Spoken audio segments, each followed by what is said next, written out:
I was staring at 300 acres of ripening strawberries when I first saw the bright orange boot clamps on my harvest trucks, and my stomach dropped so fast I thought I was going to be sick right there in the parking lot.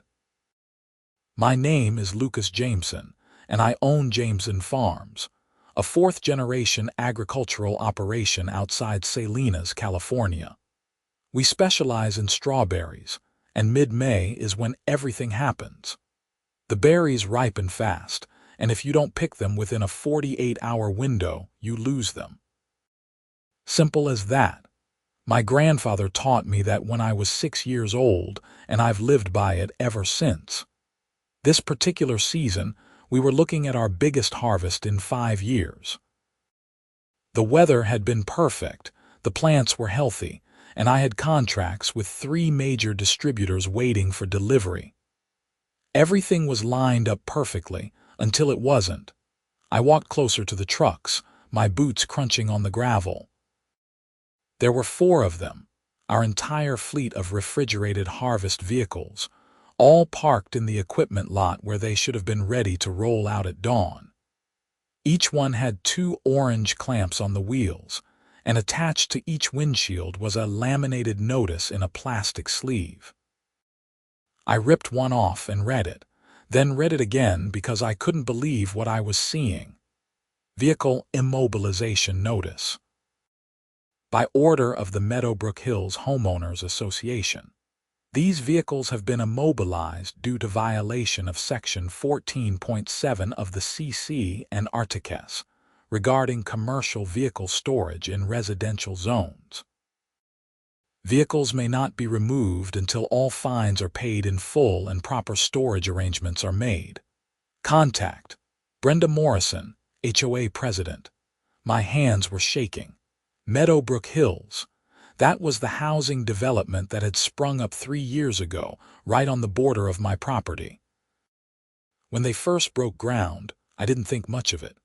Farmland was being converted to housing all over California.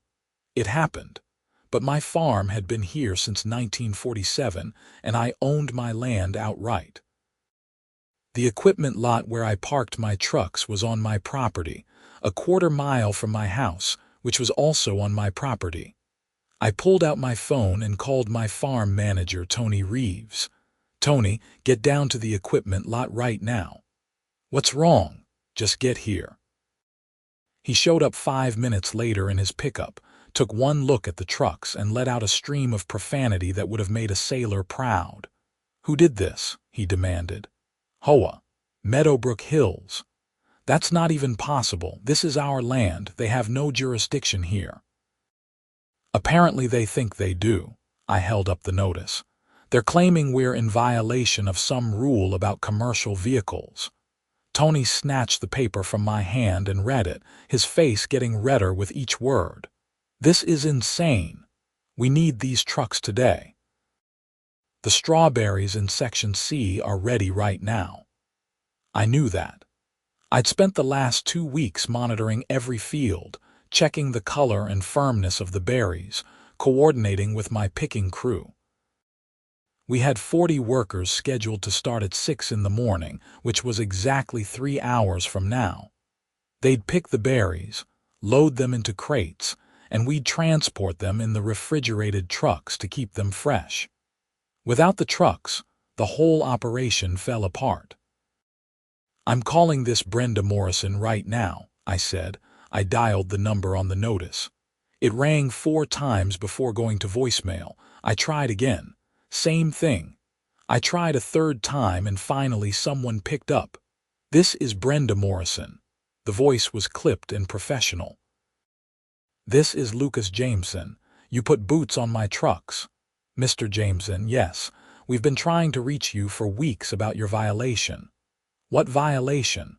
"Those trucks are on my property." "Actually, Mr. Jameson, if you consult the county land survey from 2021, you'll find that the equipment lot you're referring to was rezoned as part of the Meadowbrook Hills development. The lot is technically within our HOA boundaries, which means it falls under our CC and Articles. I felt like I'd been punched in the gut. That's impossible. I've owned that land for 15 years. The county records disagree.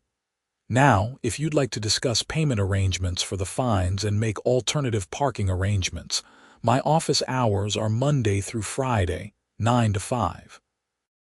Today is Saturday, so I'll be available again on Monday morning. Monday. I need those trucks today. I have 300 acres of strawberries that need to be harvested right now. I'm sorry, Mr. Jameson, but violations must be addressed through proper channels. I'm sure you understand. I don't understand. You're going to cost me hundreds of thousands of dollars. That's not my concern. You should have complied with the regulations. She hung up. I stood there with the phone in my hand, trying to process what had just happened. Tony was looking at me like he expected me to have an answer. What did she say? She said the land was rezoned. She said we're in their HOA boundaries now. That's garbage. Your property lines haven't changed. She said there was a county survey in 2021. Tony pulled out his phone and started searching.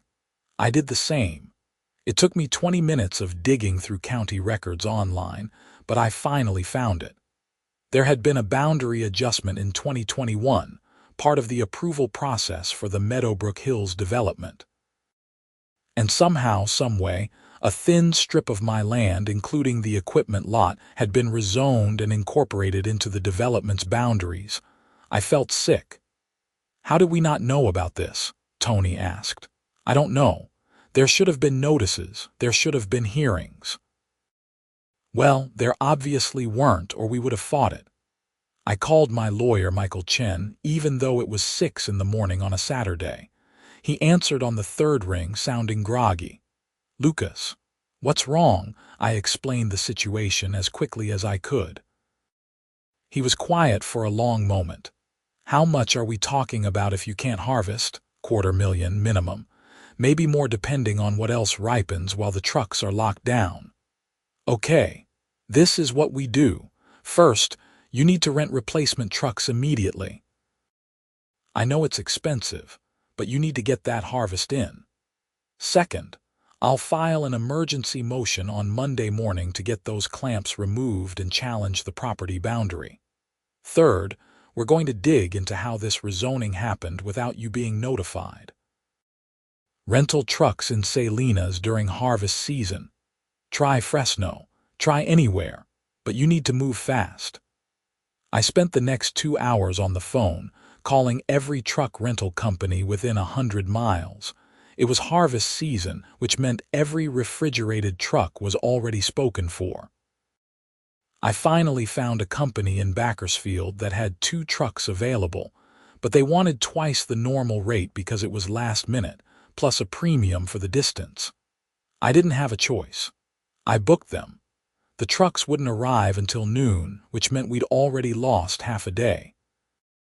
I called the crew supervisor and told him to push the start time back. The workers wouldn't be happy about the reduced hours, but there was nothing I could do about it. By the time I got back to the house, my wife Jennifer was up and making coffee. She took one look at my face and knew something was wrong. What happened? I told her everything. She listened without interrupting, her expression getting more and more concerned. They can't do that, she said when I finished. They already did. But the farm has been here for 70 years. How can they just take part of your land? I don't know, but Michael's going to figure it out. The rental trucks finally arrived at 1 in the afternoon. We got the crew started, but we'd already lost 7 hours of prime picking time. Strawberries are delicate. They need to be harvested in the cool of the morning and evening, not in the heat of the afternoon. By the time we got started, the temperature was already pushing 80 degrees. We salvaged what we could, but I knew we'd lost at least 20% of section C to K's yield just from the delay. The berries that had been perfect in the morning were overripe by afternoon. Some had started to rot on the vine. I walked through the field and felt like I was watching money evaporate. Tony found me around 4 in the afternoon. Section D is ready too. We need to get it tomorrow at the latest. How much? 70 acres. Okay, we'll do it. But the rental trucks were only booked through today. I'd have to rebook them for tomorrow, which meant another small fortune. And my actual trucks were still sitting in the lot with orange boots on them. Sunday was a blur of harvesting and logistics. We got Section D, but just barely. I could see more berries ripening in Sections E and F. Under normal circumstances, this would have been great. A bumper crop means good money. But without my trucks, every day was a scramble, and I was hemorrhaging money on rentals.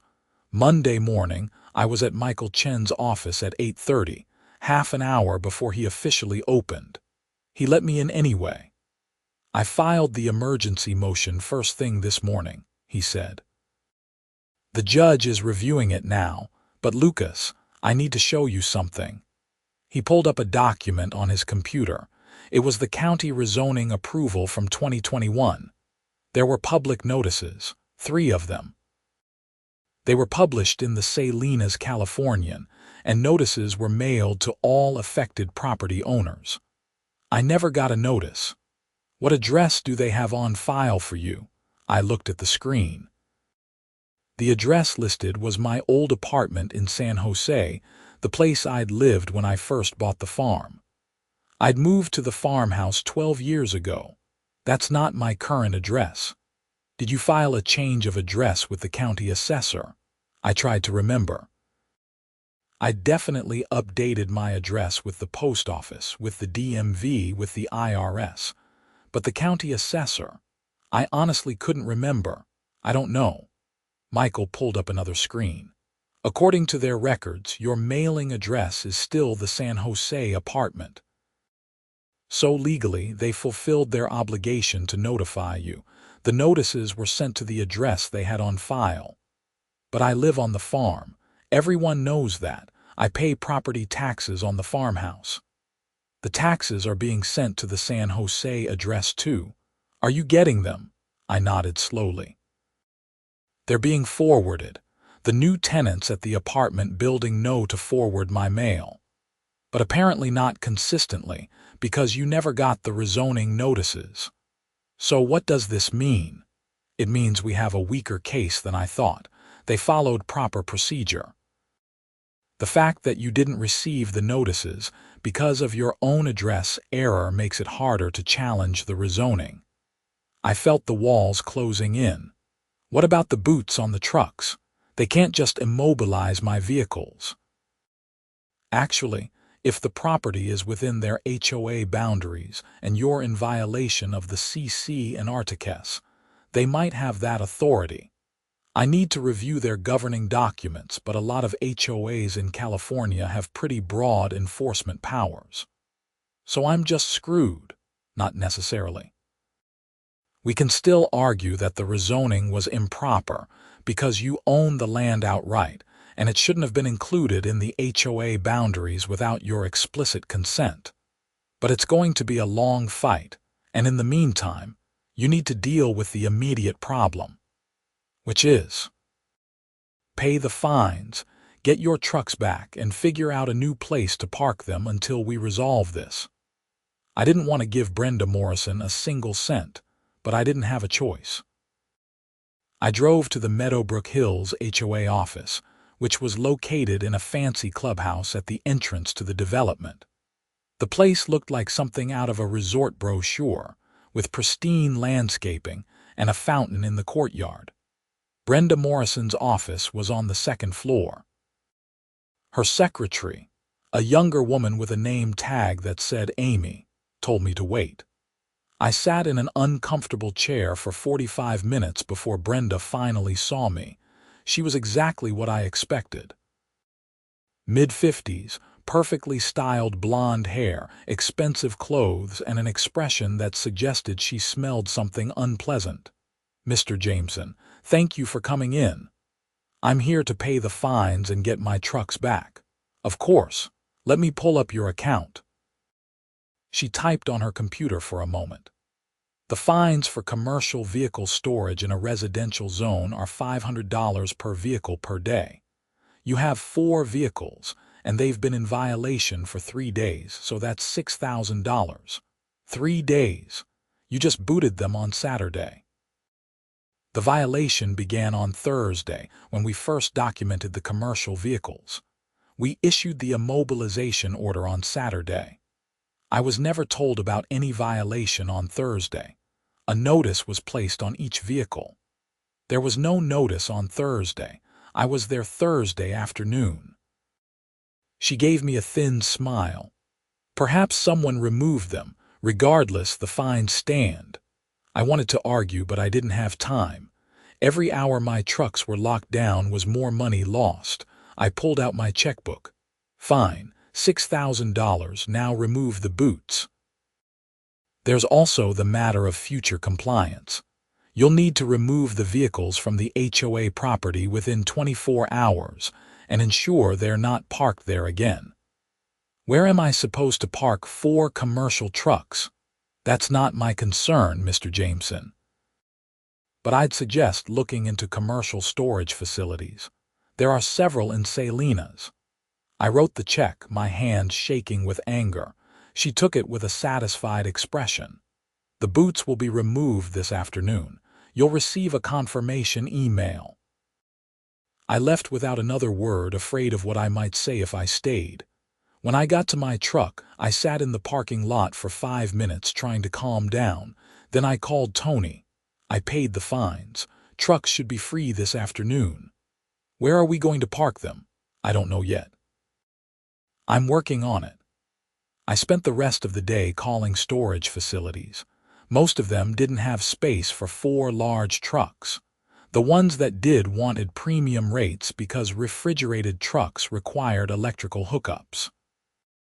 I finally found a place that could take them, but it was 20 miles from the farm, which meant wasting time and fuel every day driving back and forth.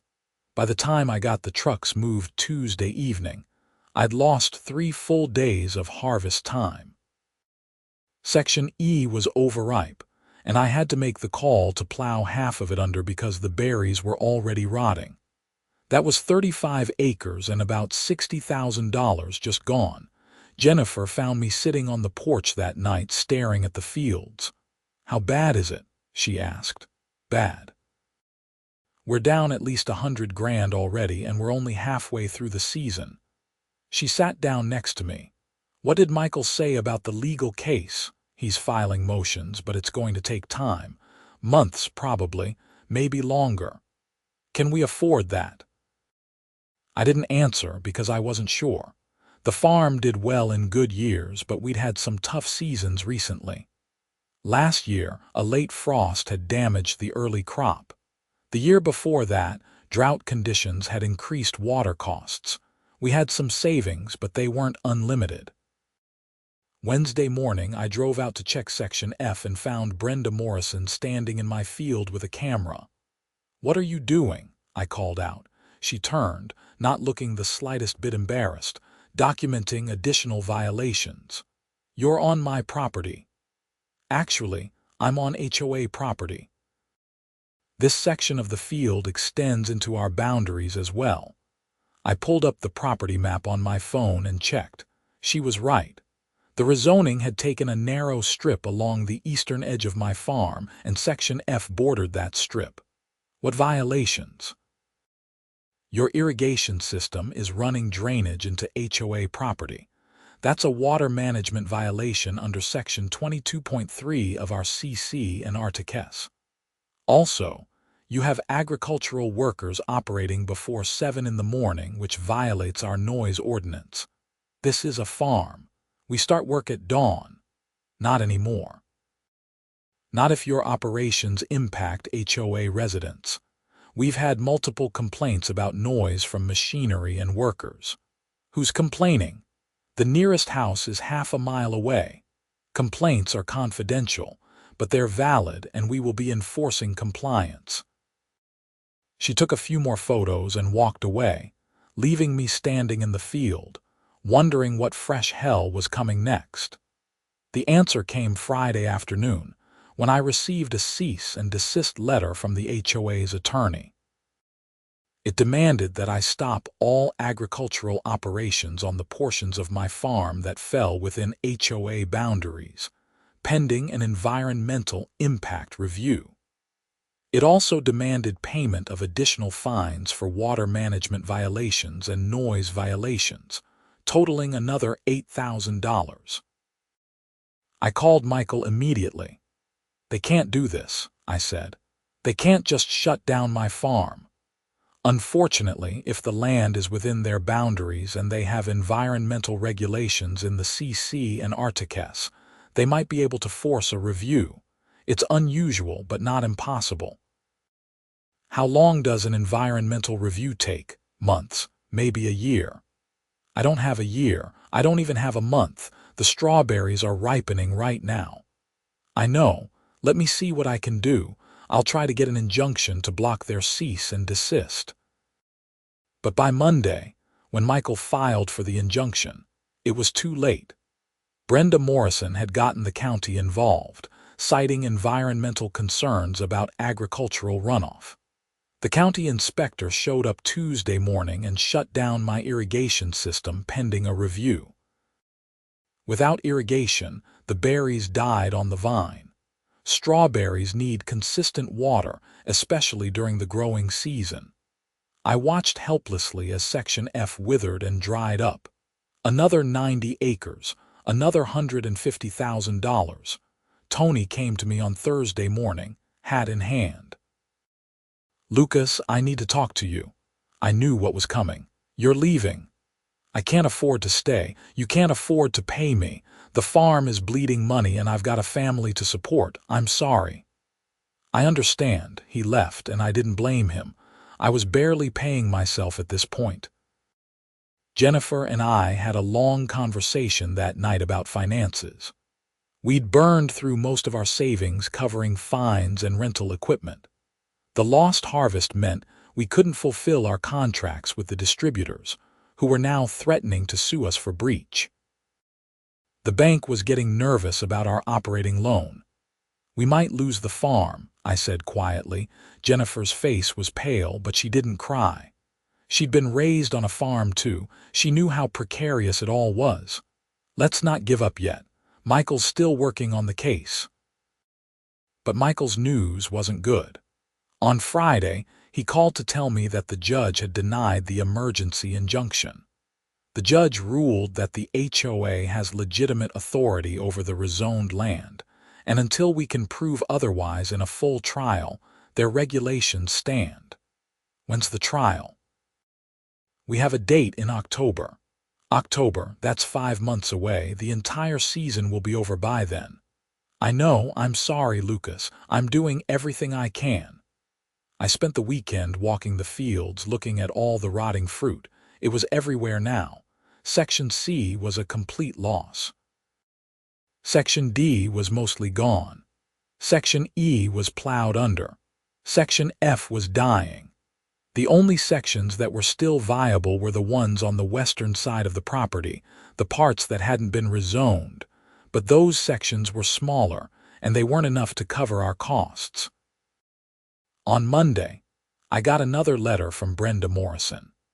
This one informed me that the HOA was placing a lien on my property for unpaid fines, which had now ballooned to $22,000 when you included late fees and administrative charges.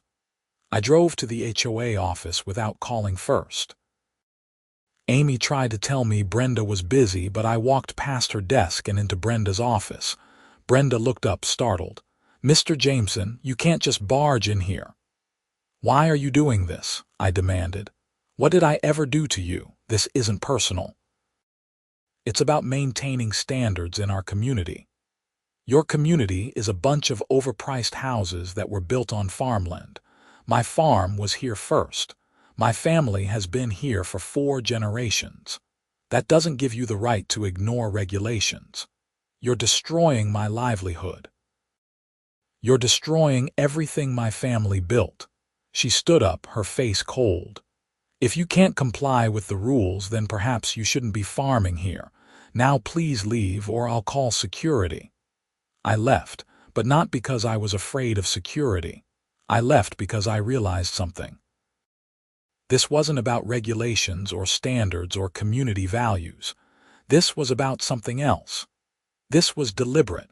I went home and started digging into Brenda Morrison's background. It didn't take long to find what I was looking for.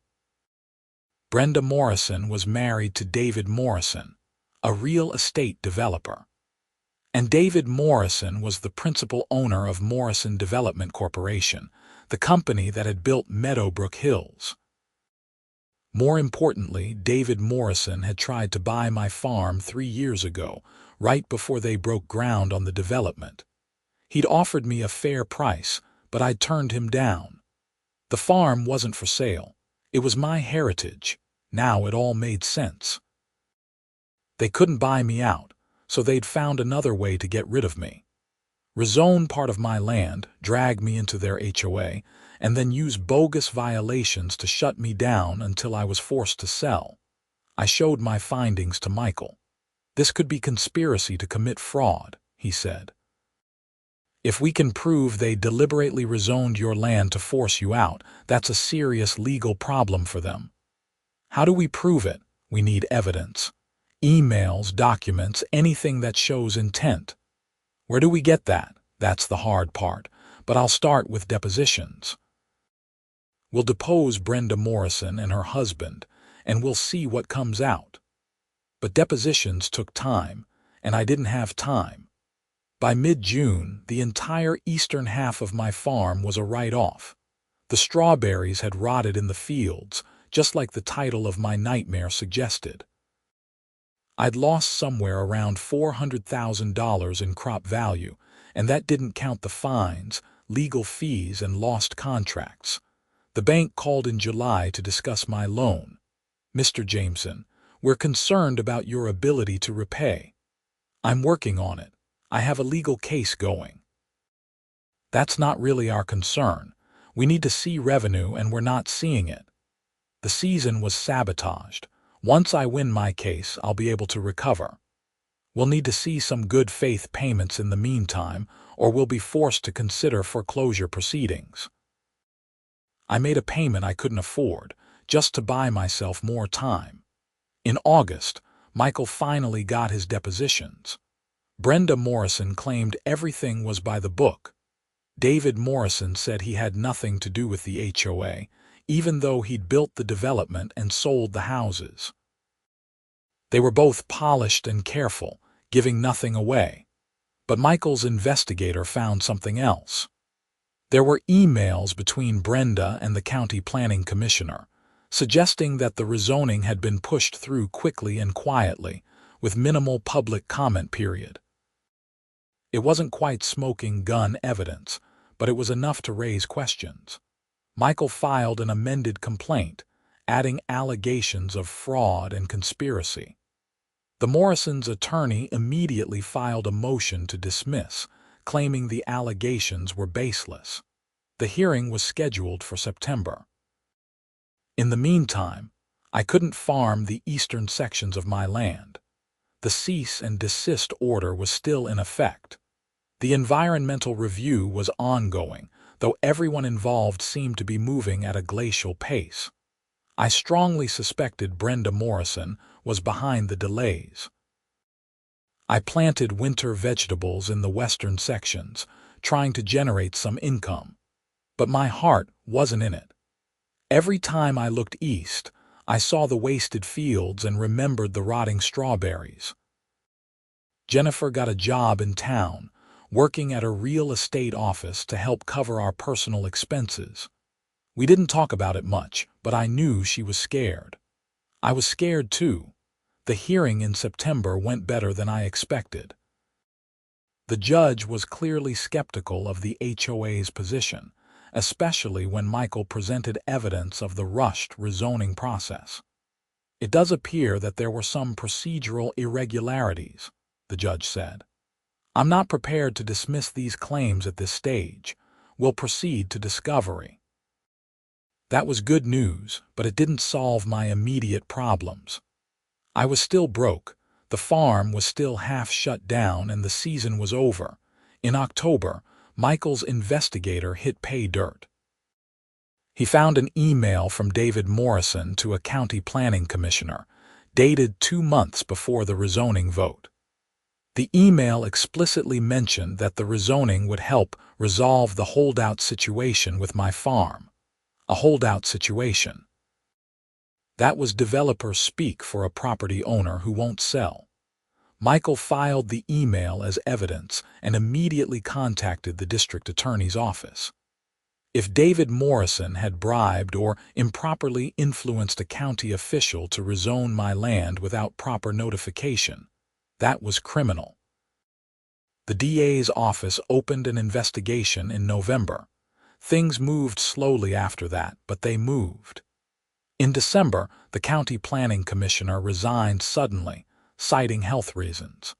The local newspaper started digging into the story, and by January it was a full-blown scandal. The headline read, "Developer accused of manipulating zoning to force farm sale." Brenda Morrison resigned as HOA president in February, claiming she wanted to spend more time with family. David Morrison put out a statement denying any wrongdoing and claiming he was the victim of a witch hunt. But the evidence kept piling up. More emails were discovered, showing a clear pattern of coordination between the Morrisons and county officials to target my farm. There were even discussions about how to maximize fines and violations to create financial pressure. In March, the DA filed criminal charges against David Morrison and the former planning commissioner. The charges included fraud, conspiracy, and bribery of a public official. The trial started in May, a full year after my trucks had been booted and my crops had started to rot. I testified for 2 days, walking the jury through everything that had happened. I showed them photos of the rotting strawberries. I explained how the timing of the violations had been calculated to cause maximum damage during harvest season. I told them about my family's 4 generations on the farm. Jennifer testified too, talking about the financial and emotional toll. Michael presented the emails, the timeline, the evidence of coordination. The Morrisons' defense attorney tried to argue that everything had been legitimate, just an unfortunate series of misunderstandings. But the jury didn't buy it. After 3 weeks of testimony, they deliberated for less than a day, guilty on all counts. David Morrison was sentenced to 4 years in prison. The planning commissioner got 3 years. Brenda Morrison, who had cooperated with investigators and testified against her husband, received probation and a hefty fine. The civil case settled shortly after. The HOA, under new management, agreed to pay me $300,000 in damages. The county paid another $200,000 for their role in the improper rezoning. David Morrison's insurance covered another $500,000. It wasn't enough to cover all my losses, but it was enough to save the farm. The rezoning was reversed, and my property lines were restored to what they should have been. The HOA agreed to a permanent easement ensuring that agricultural operations would never be subject to their CC and Articus. I spent the summer of that second year rebuilding. New equipment, new plantings, new hope. Tony came back to work as my farm manager. We hired a full crew. The strawberries that next spring were the best we'd ever grown. Maybe it was the soil recovering from the previous year's disaster. Maybe it was just luck, but those berries were perfect, ruby red and sweet. On the first day of harvest, I stood in Section C, the same section where it had all started, and watched the crew fill crate after crate with beautiful fruit.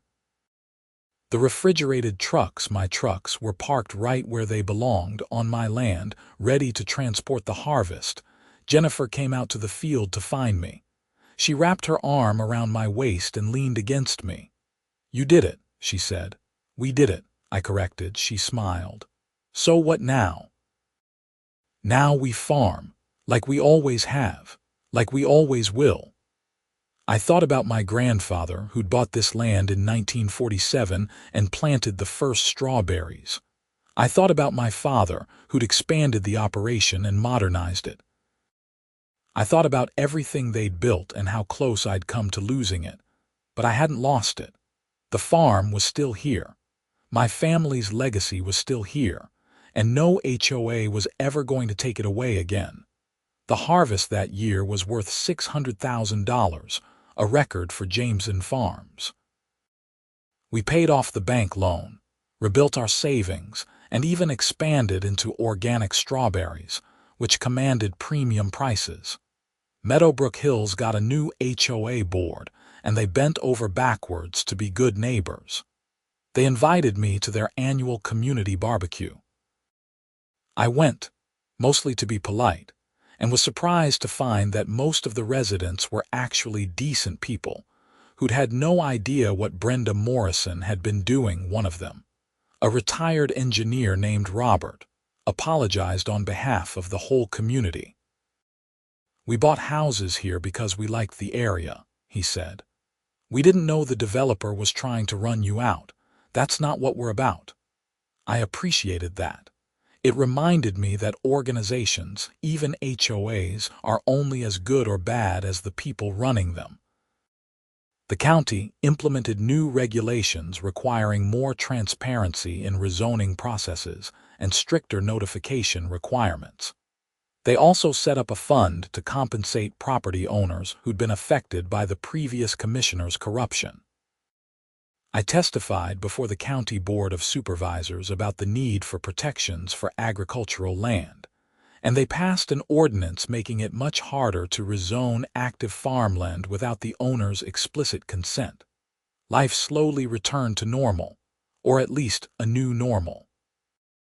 I was more cautious now, more aware of the threats that could come from unexpected places. I kept meticulous records of everything. I made sure my address was updated with every relevant government agency. I joined the local farm bureau and got involved in agricultural advocacy. But mostly, I just farmed. There's something deeply satisfying about growing food, about putting seeds in the ground and watching them become plants, and watching those plants produce fruit that people will eat. It's honest work, the kind of work that connects you to the land and to the generations who came before you. Every spring, when the strawberries start to ripen, I think about that morning when I found the boots on my trucks. I think about watching my crops rot while being powerless to stop it. And I'm grateful that I survived it, that I fought back, and that justice ultimately prevailed. The farm is thriving now. We've added raspberries and blackberries to our rotation. We're selling at farmers markets and directly to restaurants. We've built a small farm stand on the property where people can buy fresh berries during the season. My son, who's 12 now, has started helping with the harvest. He complains about the early mornings, but I can see the pride in his eyes when he carries a crate of perfect strawberries to the truck. He's the 5th generation of Jamesons on this land, and if he chooses to continue farming when he grows up, he'll inherit something worth having. Something worth fighting for, because that's what I learned through all of this. Your home, your land, your livelihood, these things are worth fighting for, even when the odds seem impossible, even when powerful people are arrayed against you. Even when you're watching everything you've built start to crumble, you fight. You document everything. You find good lawyers. You tell your story. You trust in the legal system even when it moves slowly, and you don't give up. The Morrisons thought they could use an HOA as a weapon to drive me off my land. They thought they could hide behind rules and regulations and bureaucracy while they destroyed my family's legacy. They were wrong. Justice took time, but it came. And now, every strawberry season, when I see those first red berries ripening in the California sun, I remember that I'm still here. The farm is still here, and we're going to be here for a long time to come. I make it a point to drive past the Meadowbrook Hills entrance sometimes, just to see the neighborhood. It looks nice, honestly. Well-maintained houses, kids playing in the yards, people walking their dogs. It could have been a good neighbor all along, if not for the greed and corruption at the top. The new HOA president, a retired teacher named Susan, actually came to visit the farm last summer. She brought her grandkids to pick strawberries and buy some fresh produce from our stand. "I want them to understand where food comes from," she told me. "And I want them to know about what happened here, so they understand why integrity matters." I appreciated that more than she knew. Michael Chen still handles all my legal work, though thankfully these days it's mostly contracts and routine business matters. No more emergency motions or criminal conspiracies. We have lunch occasionally and he always asks about the farm. "You were one of the good ones," he told me recently. "A lot of people would have given up, would have taken whatever settlement they could get and walked away. You didn't." "I couldn't. This farm is my whole life." "I know. That's why you won." Maybe he's right. Or maybe I just got lucky. Lucky that Michael was a good lawyer. Lucky that his investigator found those emails. Lucky that the DA decided to prosecute. Lucky that the jury believed us. But I prefer to think it wasn't luck. I prefer to think that when you're in the right, when you're telling the truth, and when you refuse to be bullied, things have a way of working out, not easily, not quickly. But eventually, the farm has taught me a lot of lessons over the years. Patience, mostly. You can't rush a strawberry to ripen. You can't force the rain to fall or the sun to shine. You work with what nature gives you and you adapt. But the fight with the HOA taught me something different. It taught me that sometimes you can't just adapt and accept. Sometimes you have to stand your ground and fight. Because some things are worth fighting for: your land, your home, your legacy, your right to work and live without being driven out by corrupt officials and greedy developers. Those things are worth fighting for, no matter how long it takes. I'm sitting on my porch right now on a warm May evening watching the sun set over the strawberry fields. The plants are heavy with fruit, ready for tomorrow's harvest. The trucks are fueled and ready. The crew will be here at dawn. Everything is as it should be. Jennifer comes out with 2 glasses of lemonade and sits beside me. "Big day tomorrow," she says. "Every harvest day is a big day. But especially this one.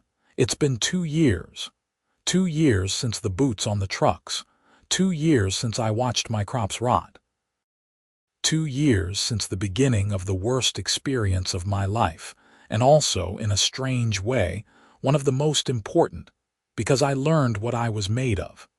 I learned that I was stronger than I thought. I learned that I could take a hit and keep fighting. I learned that justice, while slow, is real, and I learned that home isn't just a place, it's something you're willing to defend. I'm proud of you," Jennifer says quietly, "for not giving up. I couldn't have done it without you. I know, but you still did it." We sit in comfortable silence, watching the light fade over the fields. Tomorrow we'll harvest. The next day we'll harvest again. And the day after that, and the day after that, until the season is done. And then we'll do it all again next year and the year after that, for as long as we're able. Because that's what farmers do. We plant, we tend, we harvest. We endure drought and flood, frost and heat, good years and bad. We adapt, we persist, we survive. And sometimes, when we're very lucky, we thrive. The strawberries are waiting. The trucks are ready. Tomorrow, we'll fill them with fruit and send them out into the world, to markets and restaurants and grocery stores, where people will buy them and take them home and share them with their families. They probably won't think about where those strawberries came from. They won't know about Jameson Farms, or about the 4 generations who have worked this land, or about the fight we had to wage just to keep doing what we do. But that's okay. They don't need to know. The strawberries will be sweet and delicious, and that's what matters. And here on the farm we'll know, we'll remember, and we'll keep growing, because this is what we do. This is who we are. And no HOA, no matter how determined, can take that away. The sun finally dips below the horizon, leaving the sky painted in shades of orange and purple. The first stars are starting to appear.